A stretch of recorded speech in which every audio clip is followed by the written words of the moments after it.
आपको बता दें कि किसान आंदोलन से जुड़ी बड़ी खबर आ रही है। किसान आंदोलन से जुड़ी बहुत बड़ी खबर, गृह मंत्रालय ने किसानों को प्रस्ताव भेजा है, सभी केस वापस लेने का यह प्रस्ताव है। हालांकि सूत्रों के हवाले से अभी तक ये खबर मिल रही है कि गृह मंत्रालय की तरफ से किसानों को बाकायदा एक प्रस्ताव जो है वो भेजा गया है कि सभी केस जो है वो वापस लिए जाएंगे। तो दरअसल पिछले 1 साल से लगातार जिस तरीके से आंदोलन इनका चल रहा था, ऐसे में कई किसान ऐसे थे जिन पर केस जो थे वो दर्ज किए गए थे, लेकिन अब किसान आंदोलन से जुड़ी बहुत बड़ी खबर, और यह खबर ऐसे वक्त में आ रही है जब खबर यह है कि आज किसान आंदोलन जो है वो खत्म हो सकता है। अभी तक किसान जो थे लगातार अपनी मांगों पर अड़े हुए थे और वो लगातार ये कह रहे थे कि सरकार ने अभी तक बातचीत के लिए हमसे कोई भी रास्ता नहीं निकाला है, लिहाजा आगे की रणनीति के लिए हम तैयार हैं। आगे किस रणनीति के साथ हमारा आंदोलन बढ़ेगा उसके लिए हम तैयार हैं। इंतजार है सिर्फ बैठक खत्म होने का, लेकिन इस बीच बड़ी खबर ये आ रही है कि किसान आंदोलन को लेकर गृह मंत्रालय ने बाकायदा किसानों को एक प्रस्ताव भेजा है, और इस प्रस्ताव में क्या कहा गया है वो सबसे बड़ी बात है, वो ये कि सभी केस जो है वो वापस लिए जाएंगे।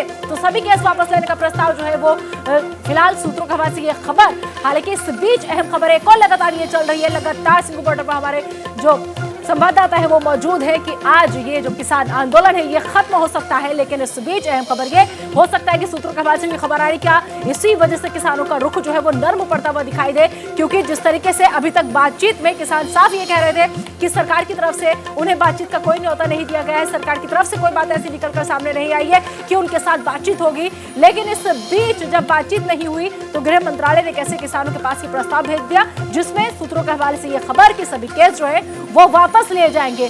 क्या सरकार की तरफ से इस नरमी को लेकर आंदोलन खत्म हो सकता है? अब से थोड़ी देर में प्रेस कॉन्फ्रेंस करेंगे, उसके बाद में स्थिति जो है, जो तस्वीर है वो साफ हो जाएगी।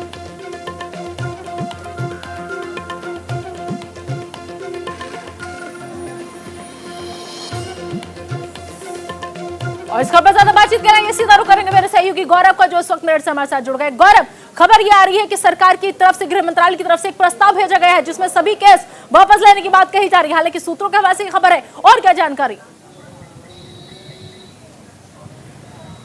देखिए, फिलहाल मैं स्पष्ट कर दूं कि ये जो खबर है पूरी तरीके से स्पष्ट कर दिया है। कुलवंत सिंह है, संयुक्त किसान मोर्चा में है वो, और जत्थेबंदियों को पूरा समर्थन करते आ रहे हैं। अगर बात करें, उन्होंने साफ कहा है कि कल वो बड़ा ऐलान कर रहे हैं। देखिए, बड़ा ऐलान का मतलब है कि कल आंदोलन वापस हो रहा है।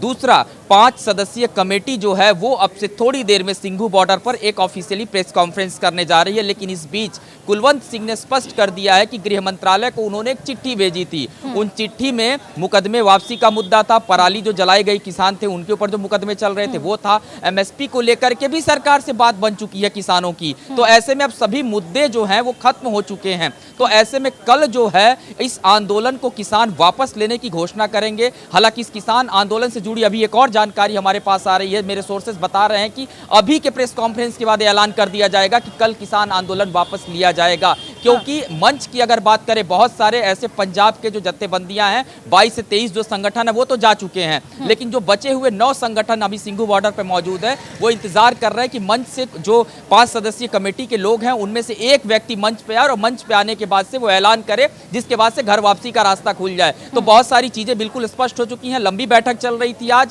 और बैठक के दौरान लगातार सोर्सेज जानकारी दे रहे थे कि होम मिनिस्ट्री से भी फोन आ रहे थे उनको, यानी कि कोऑर्डिनेशन सरकार के साथ किसानों का चल रहा था। और ये पूरे कमेटी की अगर बात करें, देखिए इस कमेटी से दूर रखा गया था राकेश टिकैत को, इसीलिए बात बन गई। किसान नेताओं की अगर बात करें तो जितने भी किसान नेता है वो ज्वाइंट प्रेस कॉन्फ्रेंस करने जा रहे हैं। प्रेस कॉन्फ्रेंस करने के बाद वो कल बताएंगे कि दरअसल किस तरीके से सरकार के साथ उनकी बातचीत हुई है, किन मुद्दों पर सहमति बनी। ये इनकी एक अलग पंचायत चल रही थी, इनकी एक अलग बैठक हो रही थी। ऐसे में इस कमेटी का हिस्सा राकेश टिकैत नहीं है, जो जानकारी आप भी दे रहे हैं। तो क्या अगर ये किसान आंदोलन खत्म करने को तैयार हो जाते हैं तो उम्मीद करें कि अब राकेश टिकैत कोई नया रोड़ा नहीं अटकाएंगे? देखिए, सिंघू बॉर्डर पर जब भी मेरी बात होती है राकेश टिकैत को लेकर के, मैं जब भी सवाल पूछता हूं, चाहे कुलवंत सिंह से मैंने सवाल पूछा हो या दर्शनपाल सिंह से सवाल पूछा हो, साफ तौर पे उनका यही कहना होता है कि जो निर्णय जत्थेबंदियां यानी कि संयुक्त किसान मोर्चा एसकेएम जो निर्णय लेगा वही निर्णय किसानों को मान्य किया जाएगा। क्योंकि आंदोलन की शुरुआत हरियाणा पंजाब के किसानों ने ही की थी, ना कि उत्तर प्रदेश से आंदोलन शुरू हुआ था। राकेश टिकैत की अगर बात करें, उनकी भूमिका पर बहुत स्पष्ट हो चुका है कि सिंघू बॉर्डर से अगर ये कहा जाता है कि इस किसान आंदोलन को खत्म किया जा रहा है। सरकार के साथ जो जो मुद्दे थे उन सभी मुद्दों पर अगर बातचीत बन गई है तो मुझे लगता है कि यहाँ से राकेश टिकैत अलग थलग पड़ते नजर आएंगे, क्योंकि लगातार जो बैठकें हुई हैं उन बैठकों से राकेश टिकैत तब पहुँचते थे जब देर रात हो जाती थी। उसके बाद वो वहाँ के नेताओं से मिलते थे। सिंघू बॉर्डर पर रात रात भर राकेश टिकैत इस वक्त जा करके किसान नेताओं से मिल रहे थे, उनको समझाने की कोशिश कर रहे थे, क्योंकि राकेश टिकैत को पता है कि स्थितियां किस तरफ जा रही हैं। और आज देखिए सबसे महत्वपूर्ण बात यह है कि कल सिखों का एक बहुत प्रमुख दिन है। गौरव, यहाँ पर मैं आपको रोकना चाहूंगी क्योंकि इस बीच एक और अहम खबर आ रही है, उसका रुख कर लेते हैं। गौरव, सभी केस वापस लेने का प्रस्ताव फिलहाल सरकार की तरफ से दे दिया गया है, लेकिन सरकार के प्रस्ताव पर किसानों का मंथन जो है वो लगातार जारी है। बता दें आपको कि 10 दिसंबर को आंदोलन खत्म होने के आसार जो है वो फिलहाल नजर आ रहे हैं। हालांकि सूत्रों के हवाले से यह खबर है कि 10 दिसंबर को संयुक्त मोर्चा की जो बैठक है वो अब होनी है। तो किसान आंदोलन से जुड़ी एक और बड़ी खबर, यानी कि उम्मीद ये की जा रही थी कि थोड़ी देर में जो आंदोलन है वापसी का उसका ऐलान जो है कर दिया जाएगा प्रेस कॉन्फ्रेंस के माध्यम से, या फिर कल का दिन काफी अहम होने वाला था। लेकिन अब इस बीच अहम खबर ये कि 10 दिसंबर को अब अगली बैठक जो है वो होनी है। लगातार गौरव मेरे सहयोगी मेरे साथ जुड़े हुए हैं। गौरव, अहम खबर निकल कर ये सामने आ रही है इस बीच कि 10 दिसंबर को संयुक्त मोर्चा की अगली बैठक होगी, और क्या जानकारी?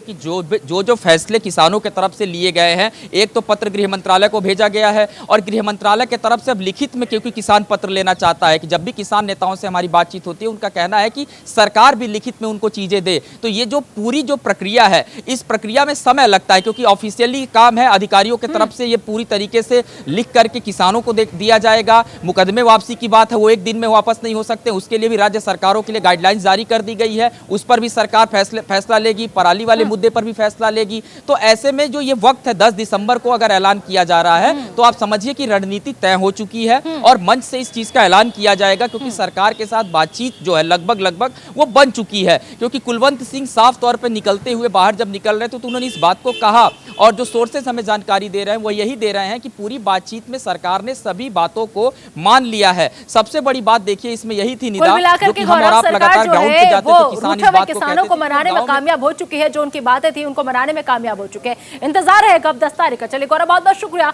इस तमाम जानकारी के लिए आपका। और आइए चलिए आगे बढ़ते हुए नजर डालते हैं उत्तर प्रदेश के वोट युद्ध पर।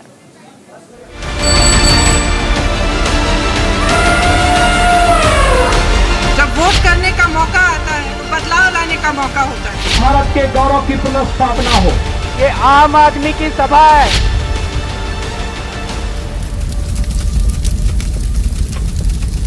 उत्तर प्रदेश में चुनाव करीब हैं और हम खड़े हैं प्रभु श्री राम की नगरी अयोध्या में।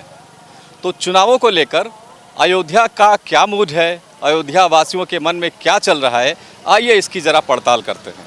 अयोध्या चुनावों के मद्देनज़र एक और बात को लेकर चर्चा में है, और वो ये है कि मुख्यमंत्री योगी आदित्यनाथ खुद अयोध्या से चुनाव लड़ सकते हैं। तो इन सारी चीज़ों को लेकर अयोध्या के मन में क्या चल रहा है, आइए ज़रा ये नब्ज़ टटोलते हैं।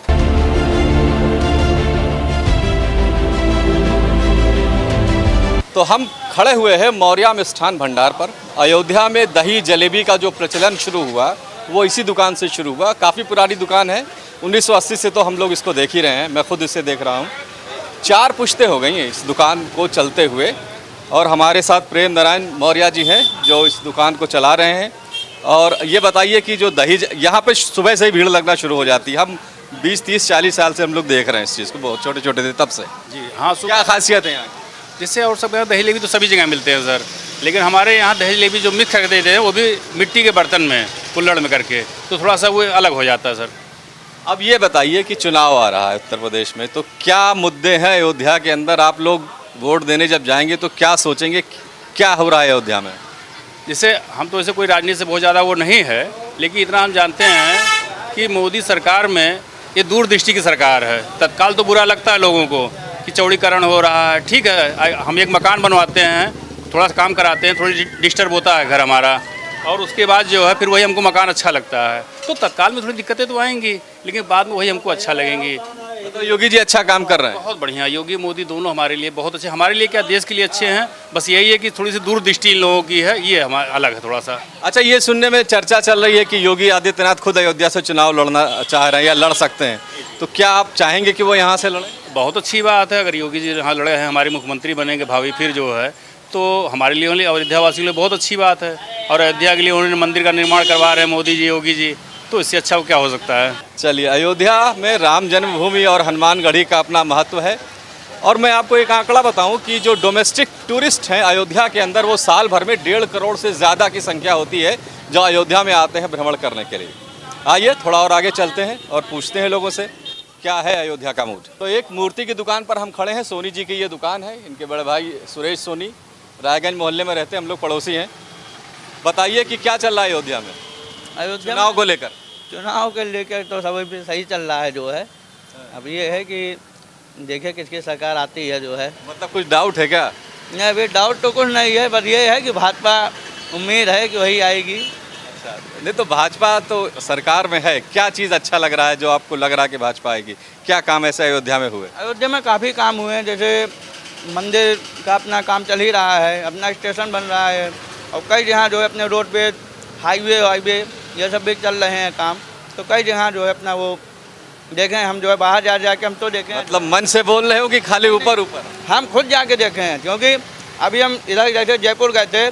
जयपुर में 2-3 हाईवे 4 लेन बनत तो कुछ ना है, देखो कागजवाब चाहे जौन हो। नहीं, हम खुद देखे हैं, हर जगह हम देखते हैं, ऐसा नहीं कि नहीं बन रहा है। चलो आप ये बताइए कि ये चर्चा है कि योगी आदित्यनाथ अयोध्या से चुनाव लड़ सकते हैं, आप लोग चाहते हैं? अयोध्या वासी हैं, मतदाता हैं। जी सर, अयोध्या में विकास के नाम पे खाली सब कागज़ पे चल रहा है, कोई विकास के नाम पे चीज़ नहीं है। खाली अयोध्या को विकास से सब आपके पड़ोसी कह रहे हैं कि बड़ा विकास हुआ है। पड़ोसी तो हमारे पड़ोसी हैं, पड़ोसी तो हमारे जो भी हों। क्या इनको कोई भय है क्या? क्या भय है उनको तो नहीं, लेकिन हम लोग को तो भय है ही है। सब कागज़ पे सब सारा काम चल रहा है। तो अगर महाराज जी उत्तर यहाँ लगा अयोध्या चुनाव लड़ते हैं तो क्या होगा? अयोध्या बिल्कुल नहीं जीतेंगे। जीतेंगे। तो देखिए, एक दुकान पर आने से ही आपको मत भिन्नता साफ साफ नजर आ रही है। क्या होगा आगे और चलकर थोड़ा देखते हैं कि अयोध्या के दिल में 2022 को चुनाव को लेकर क्या चल रहा है। योगी आदित्यनाथ के बारे में चर्चा है कि वो अयोध्या से चुनाव लड़ना चाहते हैं, तो आपके लिए ये किस तरह का समाचार होगा अगर वो लड़ते हैं तो? अगर वो लड़ते हैं तो बहुत खुशी की बात है कि अयोध्या से एक बहुत अच्छे व्यक्ति लड़ेंगे चुनाव। और इस रोड को उजाड़े जाने का मुद्दा भी बहुत कोई विशेष नहीं है। जिस तरीके से बनारस में लोगों को बसाया गया है या सहूलियत दी गई है, मुआवजा दिया गया है। लेकिन यहाँ तो चर्चा हो रही है कि जिस तरह से वाराणसी में, काशी में हुआ है, उसी तरह से यहाँ भी करेंगे। अभी तक जो सूचना है, जो पेपर्स हम लोगों को मिले हैं, उन पेपर्स के आधार पे ऐसा कुछ तो अयोध्या का एक बड़ा मुद्दा है कि जो इस रोड का चौड़ीकरण हो रहा है, उसके मद्देनज़र जो दुकानें हटाई जाएंगी सड़कों को चौड़ी करने के लिए, वो कहाँ जाएंगी, इसको लेकर के व्यापारियों में, ख़ासतौर से दुकानदारों में बहुत भारी नाराज़गी है। आप कुछ और कह रहे हैं? और कोई निश्चित समय नहीं बताया जा रहा है कि कितने समय में लेंगे, ताकि आदमी अपनी कहीं। आप चाहते क्या ये बताइए? हम चाहते ये हैं कि जैसे मुआवजे की एक निश्चित राशि जो है वो बताई जाए, और दुकानदार को दुकान कहाँ दिया जाएगा। जैसे अगर इसके पीछे जगह है तो हमको मकान मालिक से उतना जगह पीछे दिलाया जाए, और अगर हमारा घर जा रहा है तो हमको इतना मुआवजा दिया जाए कि जितने मुआवजे में हमारा मकान दूसरी जगह हम बनवा सकें। तो ये एक बड़ी जायज़ सी मांग है, जिसमें कहा जा रहा है कि हमारी दुकान कहाँ जाएगी, वहाँ हमारी दुकान चलेगी नहीं चलेगी, ये सुनिश्चित किया जाए। और अगर घर उजाड़े जा रहे हैं तो हमको उतना पैसा दिया जाए कि हम घर बनवा सकें। अयोध्या के और एक चर्चित चेहरे पंकज गुप्ता व्यापार मंडल के अध्यक्ष भी हैं और हमारे दोस्त भी हैं। पंकज भाई, ये बताओ कि क्या चल रहा है अयोध्या में इस बार चुनाव को लेकर के? मुद्दा क्या है यहाँ? मुद्दा क्या है? मुद्दा वही है, राम मंदिर का जो वादा किया गया था, जितना सब पूरा हुआ। भारतीय जनता पार्टी की सरकार बनेगी, योगी गवर्नमेंट बनेगी, और माननीय मुख्यमंत्री हमारे जो योगी जी हैं, सबका साथ सबका विकास लेकर चल रहे हैं, और वही ही होगा। लेकिन जो विपक्ष है, समाजवादी पार्टी विशेषकर, वो तो कुछ और कह रही है कि हिंदू मुस्लिम खाली कर रहे हैं, कुछ विकास नहीं किया है। ऐसा कुछ नहीं, विकास दिखाई पड़ रहा है। कहाँ दिखाओ है, जो दम दिखाओ। पूरा दिखाई पड़ रहा है। राम मंदिर ही सबसे बड़ा वो है। राम मंदिर तो है, मान रहे हैं। विकास एक वो होता है, नव अयोध्या बन रहा है, एयरपोर्ट बन रहा है, और क्या चाहिए। हम खड़े हैं अयोध्या के रायगंज मोहल्ले में, और अयोध्या में गृहस्थों के जो चुनिंदा मोहल्ले हैं उसमें से रायगंज मोहल्ला एक है। हमारे साथ रायगंज मोहल्ले के रहने वाले तमाम अयोध्या के बाशिंदे हैं, इनसे बात करते हैं कि क्या है मूड अयोध्या का। आप बताइए क्या चल रहा है? 2022 में चुनाव होने वाला है, अयोध्या का दिल क्या कहता है? योगी जीतेंगे। क्या कारण है? काम भी कर रहे हैं अच्छा, और विकास के अयोध्या में लगे हुए हैं। क्या विकास हुआ है? रोड का काम चल रहा है, प्लस मंदिर का काम चल रहा है। मंदिर का तो चल रहा है, रोड का काम कहाँ चल रहा है? रोड में अभी लगे हुए हैं, जैसे कि जितने मतलब यहाँ के रोड हैं सब पास किए हैं, काम धीरे धीरे चल रहा है। तो मुद्दा क्या है अयोध्या में? अगर योगी को वोट देना है तो क्यों देना है? विकास के क्षेत्र से इसलिए देना है। ठीक है, आइए आप बताइए कि ये कह रहे हैं योगी आदित्यनाथ को वोट जाएगा अयोध्या का, क्या कारण है इसके पीछे, क्या उन्होंने किया है? देखिए, भारतीय जनता पार्टी के सरकार जहाँ भी है प्राथमिकता के स्तर पर विकास किया, विकास के अलावा राष्ट्र की पुष्टि हो, राष्ट्रवाद हो, इसका भी एजेंडा चलाया। तो अर्थ धर्म काम मोक्ष चारों चतुष्ट पुरुषार्थ मिला, इसलिए योगी के अलावा भारतीय जनता। चलिए आप बताइए, ये बीरू तिवारी हैं, कांग्रेस के लीडर हैं, प्रदेश के प्रवक्ता भी हैं, इनका भी ओपिनियन लेते हैं, ये भी अयोध्या के निवासी हैं। क्या है बीरू, सब लोग तो योगी योगी कह रहे हैं? नहीं, ऐसा कुछ नहीं है। देखिए, ये लोग भारतीय जनता पार्टी के वर्कर हैं तो ऐसी ही बात करेंगे। देखिए, जो इस बार चुनाव होने जा रहा है वो महंगाई, बेरोजगारी, शिक्षा, स्वास्थ्य, सुरक्षा, इन तमाम सारों मुद्दों पर चुनाव होने जा रहा है। पिछले 5 सालों में योगी सरकार में जितनी भी युवाओं के लिए परीक्षाएं हुई हैं, सबका पेपर लीक हुआ है। कानून व्यवस्था की स्थिति उत्तर प्रदेश में बहुत खराब है।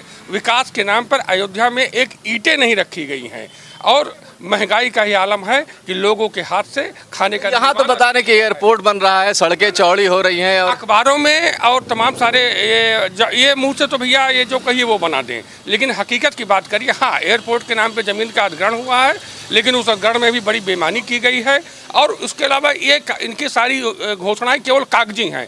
अगर कहीं भी आपको अयोध्या में विकास के नाम पर एक ईंट रखी दिखाई दी गई हो तो आप बताइए, परमानंद जी भाजपा नेता है, बताइए कहाँ रखी बीरू गई? तिवारी जी हैं। देखिए, इनके कांग्रेस के जो है कुशल कार्यकर्ता है, जहां इनकी सरकार थी वहां वैक्सीन बेचा गया प्राइवेट। हम अयोध्या की बात करें, छोड़िए आप अयोध्या में नया कार्ड से निकलेंगे, बजा के कोरोना थाली बजा कर नया कार्ड तक जाएंगे। आज वैक्सीन की बात कर रहे हैं, पूरी चढ़ी बाजार दोनों तरफ बढ़िया जो है लाइटिंग की व्यवस्था हुई है, दोनों तरफ पत्थर के रोड बने हुए हैं, आप पूरा रामकोट लाल पत्थर। लेकिन बीरू, एक बात तो सही है ना कि राम मंदिर तो बन रहा है ना अयोध्या के लोगों की। मंदिर में नरेंद्र मोदी और भारतीय जनता पार्टी का तो कोई योगदान नहीं है। ये माननीय सुप्रीम कोर्ट के आदेश से ट्रस्ट बना है, हालांकि वो ट्रस्ट यहाँ पर मंदिर बनाने की जगह प्रॉपर्टी डीलिंग का काम कर रहा है। अभी आपने विवाद सुना होगा, तमाम तरीके की जमीनें केवल जो है अफवाह फैलाने काम कर रहे हैं। भक्त हैं, झूठे देना और झूठे भोजन झूठ चबाना, ये भारतीय जनता पार्टी के नेताओं का काम है। सुबह से उठ के शाम तक गोस्वामी जी ने लिखा है, एक चुनी हुई सरकार जो जनता के हितों की सुरक्षा करती है, और जब भी बात करने लगेंगे चुनाव आएगा। अरे बात बढ़ती चली जा रही है। चलिए अब कांग्रेस भाजपा से निकलते हैं, आप इधर आइए, आप व्यापारी हैं, और बताइए कि क्या अयोध्या का असली मुद्दा क्या है? अयोध्या का असली मुद्दा यहाँ पर चल रहा विकास कार्य में जो व्यापारी लोग उजड़ रहे हैं इस समय प्रेजेंट टाइम में, ये है कि ये जो है यहाँ पर लगभग 4000 व्यापारियों को बुलडोजर से उजाड़ने की प्रक्रिया जारी कर दिए हैं, और बताते हैं यहाँ पर कोई नहीं बचेगा पूरे व्यापारी समाज में। ये जो नजूल ये एक मुद्दा है, इसका आपको कोई निदान भारतीय जनता पार्टी के प्रशासन की तरफ से बताया गया? कह तो रहे हैं कि मुआवजा देंगे और ठीक ठाक मुआवजा देंगे। ढोंग दे रहे हैं और कुछ नहीं दे रहे हैं। रात को आकर ढा दे रहे हैं, कहीं जमीन गिरा दे रहे हैं रात को, कहीं आकर धमकी दे रहे हैं प्रशासन की। अयोध्या का ये बहुत बड़ा मुद्दा है कि जो सड़क चौड़ी की जा रही है और उसके कारण से जो दुकानें और मकान उजड़ रहे हैं वो एक समस्या है। इसका निदान अभी सरकार को करना पड़ेगा। आप इधर आइए, आपके लिए क्या मुद्दा है अयोध्या में? महंगाई और अंग्रेजी विद्यालय का फीस कम नहीं हुआ है। हम बच्चे को पढ़ा, हाँ बिल्कुल, बच्चे बिटिया को मैं पढ़ा रहा हूँ। अंग्रेजी विद्यालय उदिया पब्लिक देखें, महाराजा पब्लिक, फीस कोई कम नहीं है। और महंगाई हर परीक्षा लीक हो जा रही, हर परीक्षा हमारा लड़का पेट पास किया है, लीक हो जा रहा हर चीज़, तभी कौन करेगा? पांडे जी आप देखिए ना, ये मुद्दे हैं ना, बेरोजगारी एक मुद्दा है अयोध्या में। हम देख रहे हैं, हम तो बरसों यहाँ रहे हैं, कुछ बेरोजगारी है, सब कुछ, कोई काम नहीं है। देखिए, जो बात व्यापार मंडल की बात कर रहे हैं, सरकार ने विकास प्राधिकरण के माध्यम से, मैं भी उस बोर्ड का मेंबर हूँ, सबको दुकानें अलाट करने की व्यवस्था बनाई गई है। जितने ये इनको खुद जानना चाहिए। ये भ्रमित है, केवल भ्रम फैला। इन्होंने क्या कहा कि योजना बनाई गई है, जबकि ये सुप्रीम कोर्ट और भूमि अधिग्रहण का ये नियम है कि आपको उजाड़ने के पहले उनको बसाना पड़ेगा। अभी तो ये योजना बना रहे हैं, लेकिन आधी से ज्यादा अयोध्या उजाड़ चुके हैं। जब से ये योजना आई है, पिछले 1.5 सालों से योजना प्रस्तावित है। हम लोग की केवल एक मांग है, दुकान बदले दुकान दे दीजिए। कितने व्यापारी हैं अयोध्या के अंदर? 700 व्यापारी पूरी तरह से उजड़ रहे हैं। अच्छा। और तमाम व्यापारी मतलब आधी रूप से उजाड़े जाएंगे यहाँ पर। और मुआवजे के नाम पे आपको केवल एक मर्सी के आधार पे आपकी बिल्डिंग का पैसा दिया जा रहा है कि आप ईटा पत्थर अपना हटा लो वहाँ से। 10 जो मुआवजा आप लोगों को बताया गया वो कम है काफी। 10,000 से लेके 90,000 के बीच में है मुआवजा। अब आप सोच लीजिए कि उतने मुआवजे में आदमी कहाँ जाएगा, क्या करेगा। देखिए, छोटे छोटे प्लाट की कीमत करोड़ों में हो जा रही है। 3 दिन में करोड़ों में प्लाट बिक जा रहा है। भूस्वामी नहीं, और एक कह रहे हैं कि मकान की कीमत दी जा रही है, भू का कीमत आपको नहीं मिलेगा, भू जिसका है उसको मिलेगा। अच्छा। तो भूस्वामी को भू का भी सुन लीजिए।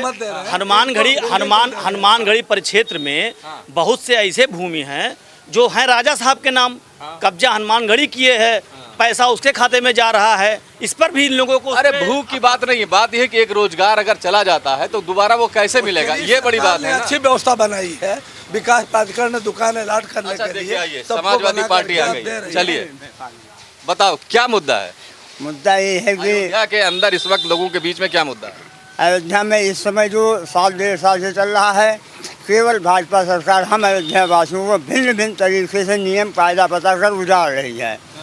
इधर उन्होंने सड़क चौड़ीकरण का प्लान रखा, वो आप उसमें क्या समस्या है? उसमें एक्चुअल में ट्रस्ट की अगर मंशा अच्छी है तो सुखदेव किला के पास 100 फुट का रास्ता है जन्मभूमि जाने का, संपर्क मार्ग के पास 200 फुट का रास्ता है जाने का, यूसुफ आरा मशीन के बगल में 100 फुट का रास्ता जाने का। इसको ये लोग रास्ता चालू नहीं कर रहे हैं और हम व्यापारियों को उजाड़ने जबरियाँ हनुमानगढ़ी से जन्मभूमि तक एक सड़क चौड़ीकरण कर रहे हैं। गुजरात के व्यवसायियों को बसाना चाहते हैं, लोग बाहर के व्यापारी लाकर यहाँ पर ऐसा कुछ नहीं है। अयोध्या के सबको जो है स्थानीय व्यापारियों को बसाने की बात हो रही है। और साफ है भैया, इनकी मंशा साफ है तो 1.5 साल में 5,000 दुकानें बनके खड़ी हो जाती हैं अयोध्या के अंदर। आप सबको शिफ्ट कीजिए, बढ़िया विकास कीजिए, अयोध्या के व्यापारी आपके। अरे आप जाके देखिए तो बन रहा है, दुकानें बंद रही है।